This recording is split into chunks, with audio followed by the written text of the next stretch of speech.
Bueno, mientras que Alejandro me ayuda con la técnica, bueno, os indico que tenemos a continuación a la doctoranda Inés Turmo Moreno, vinculada a la Universidad de Salamanca, y va a presentar una comunicación que lleva por título Más allá de la danza escénica, un contexto social de los bailes de máscaras en Aragón en la primera mitad del siglo XIX. Inés, es así, ¿verdad? ¿Es correcto? Sí, sí, sí, correcto. Sí. Paso a Vale. compartir pantalla. A ver si... Vale, no te veo en pantalla ahora mismo, no sé por qué, pero te estamos escuchando perfectamente. Ah, vale, vale, genial. Sí, ya vemos la presentación Vale, estupendo. y a ti no te vemos, pero te escuchamos.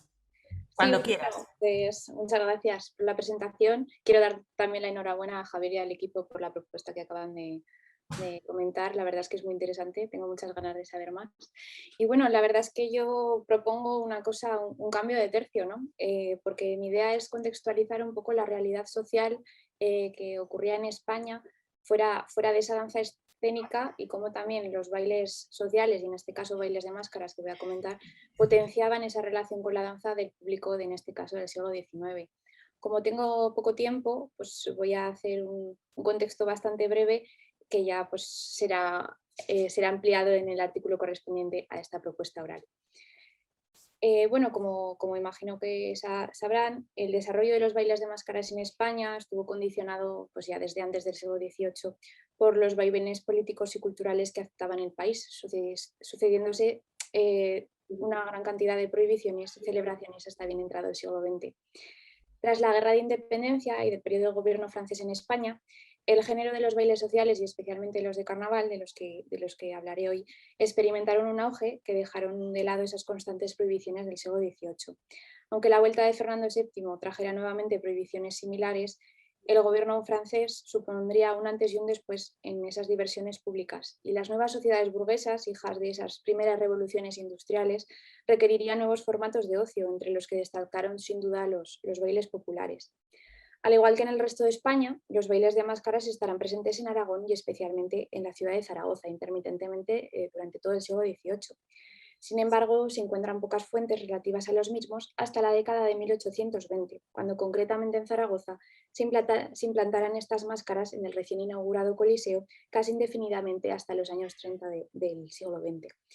La capital zaragozana, durante esta primera mitad del siglo XIX, se convertirá en una ciudad emblemática del periodo por su lucha histórica contra las tropas francesas durante los sitios y su posterior afrancesamiento repentino. Parece la ciudad idónea entonces para comprender esa realidad social presente en España durante y tras la Guerra de Independencia y para ver la evolución de los primeros bailes destinados a la aristocracia hasta 1833, cuando los bailes dejarán de ser exclusivos de las altas clases y comenzarán a celebrarse en otros lugares públicos más accesibles. Como ya he comentado, la celebración de los bailes de máscaras y sus prohibiciones es un tema recurrente durante todo el siglo XVIII español. Durante el gobierno de Felipe V, por ejemplo, encontramos sucesivas prohibiciones en los años 1716, 19 y 1745. Estos eventos eran considerados lascivos e inmorales, especialmente por la jerarquía eclesiástica, cuyas recomendaciones para la prohibición de los bailes fue periódica independientemente del monarca que estuviera en el trono en aquel momento. El periodo más interesante corresponde al reinado de Carlos III, rey ilustrado. Fue en este momento de acervo cultural cuando se produjo el instante propicio para la instauración de bailes de máscaras en la corte madrileña. A pesar de las negativas del obispo de Toledo a la cabeza de la jerarquía eclesiástica, el conde de Aranda, presidente del Consejo de Castilla por entonces, afirmaría que los bailes de máscaras pretendían, y aquí cito, entretener con decencia a las personas y, según sus propias palabras, el lucimiento de esta corte, demostrando que los bailes estarían controlados y organizados por el gobierno, debiendo de seguir unas instrucciones muy estrictas, como luego veremos. Este sería el argumento definitivo por el que Carlos III permitiría la celebración de las máscaras. La sustitución del conde de Aranda por el obispo Manuel Ventura supondría la prohibición de los bailes en 1773. A pesar de ello, estos eventos continuaron celebrándose en diferentes localidades españolas. La búsqueda de información relevante sobre bailes de máscaras en las capitales aragonesas fue de gran dificultad, que los archivos no acompañan. A pesar de la inexistencia de numerosas fuentes y la falta de estudios referentes a ellos, en lo que respecta a la ciudad de Zaragoza se pueden encontrar 3 documentos que demostrarían la celebración de estos eventos, tanto en el tiempo de carnaval como fuera de él. en la ciudad y provincia de Zaragoza durante este siglo de la Ilustración. Estos tres documentos nos dan cierta información interesante, como el hecho de que estos bailes, según el bando de 1716, fueron celebrados en España a imitación de otras naciones. Por otra parte, la existencia de tales prohibiciones nos indica la celebración de las mismas a pesar de estas mismas prohibiciones, en ocasiones de forma clandestina. Esto también sucederá más adelante en el XIX e incluso en el siglo XX durante el periodo franquista. En la ciudad de Zaragoza, los bailes se celebraron probablemente en el Teatro Cómico de la ciudad, el cual se encontraba en el actual emplazamiento del Banco de España, en la plaza del mismo nombre. Un desafortunado incendio en el año 1778, aquí retratado por Goya, hizo caer abajo el Coliseo, dejando a la ciudad sin teatro hasta 1799, cuando se inauguró el que actualmente continúa en pie en el coso número 57. Se sabe que las representaciones teatrales fueron trasladadas a la lonja durante ese periodo y se puede suponer que de igual forma los bailes de máscaras podrían haberse celebrado en esta localización en el caso de que se hubiera levantado la prohibición, que no está claro porque no se encuentra documentación al respecto. Con la Revolución Francesa, el sistema jerárquico francés, como ya sabrán, desapareció en conjunto con sus costumbres sociales en la que se incluían estos bailes de máscaras. Sin embargo, con el ascenso al poder de los Bonaparte, se recuperaron muchas de estas costumbres, entre las que encontramos los bailes de máscaras en el periodo de carnaval. Estos eventos se recuperaron no solo en Francia, sino que también se reimplantaron en el resto de países conquistados. Aunque sí hay constancia de la celebración de carnavales municipales en el Teatro de los Caños del Peral en Madrid durante el gobierno de José I, todavía está en estudio la existencia de estas celebraciones en lugares no conquistados. Lo que sí es cierto es que en la capital aragonesa hubo celebraciones de bailes de máscaras en el Coliseo de la ciudad, inexistentes desde la inauguración del teatro, pues encontramos en el Archivo Provincial de Zaragoza una prohibición de 1807, y se celebraron bailes consecutivamente en los años 1811 y 1812. Es destacable, sin embargo, que estos bailes de máscaras tan solo se celebrarían en Zaragoza, en contraposición con otras capitales como Huesca o Teruel. Esto es debido a que el general Suchet establecería su corte en la capital zaragozana, siendo esta el centro de su imperio. En el resto de ciudades aragonesas continuó existiendo cierta revolución contra el gobierno francés. Sería el fenómeno afrancesado que consiguió el gobernador en Zaragoza, gracias al capital que invirtió en reconstruir la ciudad y dotarla de cultura, lo que permitiría la celebración de los bailes. Aunque en los primeros años de la ocupación francesa la ciudad se encontraba diezmada y casi por completo destruida debido a los más que conocidos sitios de Zaragoza, la llegada del general Suchet impulsó la cultura y los eventos sociales a todos los niveles y permitió la celebración de bailes de máscaras en carnaval durante al menos 2 temporadas.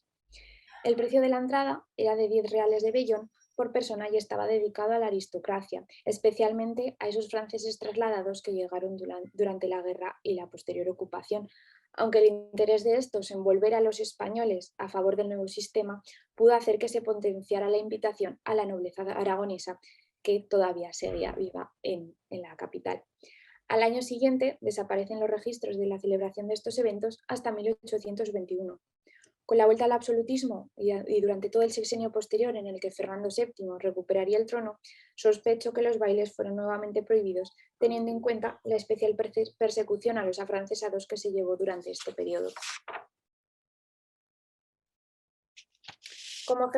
Como ejemplo del éxito que tuvieron los bailes de máscaras en Aragón, vamos a comentar lo acontecido en el Teatro Principal de Zaragoza en el año 1821. Para su correcta procedencia, se publicó una serie de normas que resultan muy similares a algunas de las publicadas en la instrucción del conde de Aranda de 1767. Esta permanencia de la instrucción para los bailes hace pensar en la realidad en la que estos eventos volvieron al panorama social. Si bien es cierto que había algunas modificaciones, parece que los encargados de publicar esa normativa de 1821, aunque querían recuperar la tradición y lograr el éxito de los bailes posiblemente para su permanencia, buscaban la aprobación del nuevo gobernador recurriendo a esas normas de los únicos bailes que tuvieron éxito y fueron permitidos por el gobierno. Los bailes gozaron de una gran acogida por parte de la ciudad de Zaragoza. Por ejemplo, se conoce el número y procedencia de los músicos y su correspondiente sueldo. La gran información recogida de los bailes de este año también incluye una gran cantidad de controversias y altercados que se sucedieron. Sin embargo, a pesar de ello, los bailes no dejaron de celebrarse. En total se celebraron ese año 7 máscaras. A pesar del éxito de estos bailes, como comento, y su celebración continua desde el año 1821 al 25, en el año 1826 nos encontramos con una nueva prohibición de máscaras.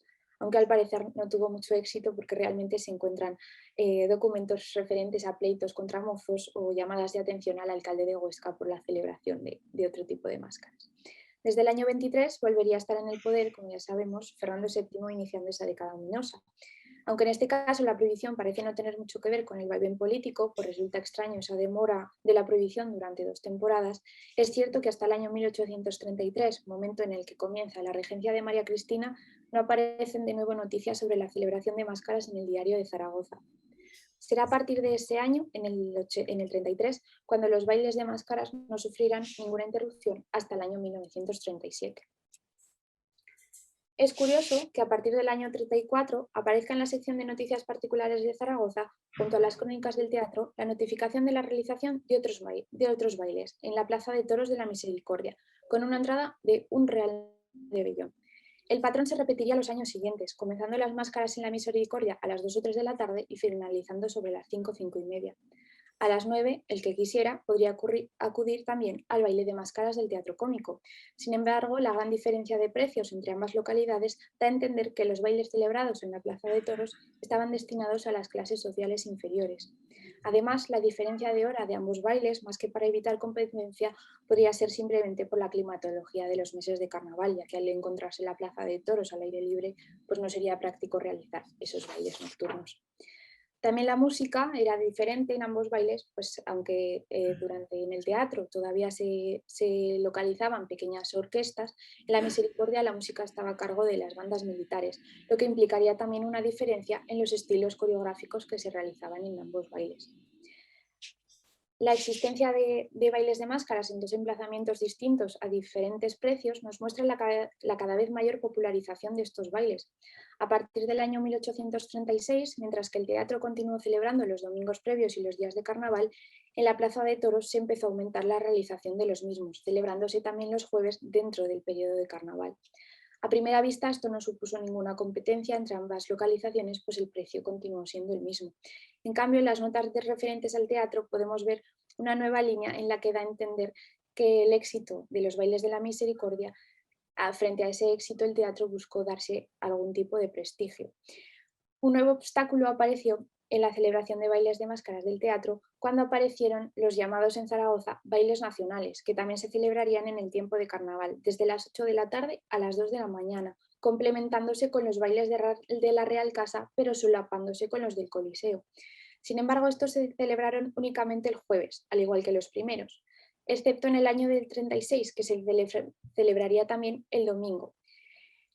Aunque según las notas particulares la celebración de ambos bailes había sido convenido entre la empresa del teatro y la Misericordia, el Coliseo utilizaría el diario de Zaragoza para dar a entender que todo el producto, que serían unos 10.000 reales de vellón, se invertirían en el equipo de la Guardia Nacional, buscando la incitación del nacionalismo de los ciudadanos, y el precio de la entrada bajaría a 6 reales de vellón.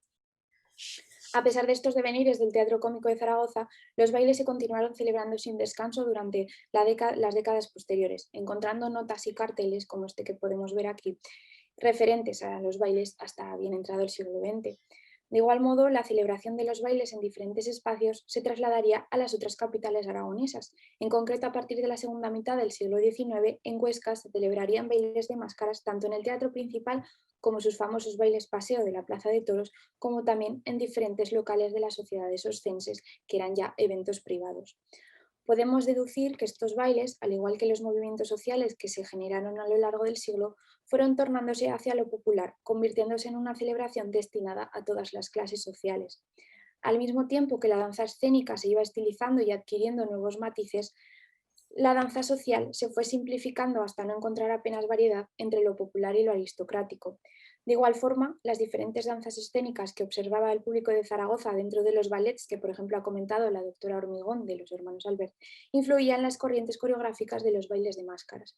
La aparición del vals como danza social y con una estructura y ejecución más sencilla supondría la sustitución de los primeros bailes, las contradanzas, los rigodones y los minuetos, por este nuevo tipo de baile.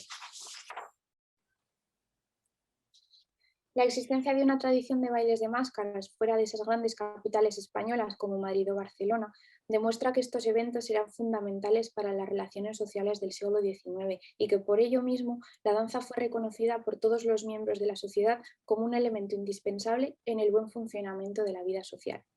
El estudio del caso de Zaragoza, en su relación con los bailes de máscaras, ha permitido entender el funcionamiento de los eventos de la ciudad y cómo la celebración de los mismos en diferentes recintos adaptados a las diferentes clases sociales desembocaría en la celebración de bailes de máscaras en toda la geografía aragonesa, provocando una evolución de los bailes tradicionales aristocráticos hacia un género popular utilizado por todos los estamentos de esa nueva sociedad industrial.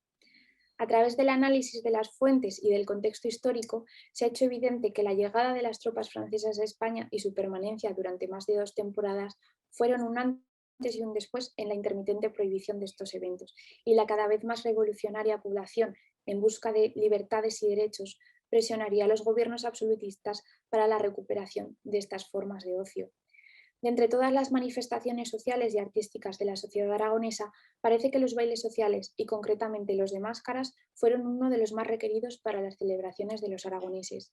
Se hace más evidente si se tiene en cuenta el aumento de lugares de celebración de los mismos, aunque sí es destacable el caso de Zaragoza en la celebración ya no solo del teatro principal, sino también en la Misericordia o en la Lonja, será Huesca la ciudad que más absorberá esta tradición, convirtiéndose en el último tercio del siglo en una capital de los bailes de sociedad.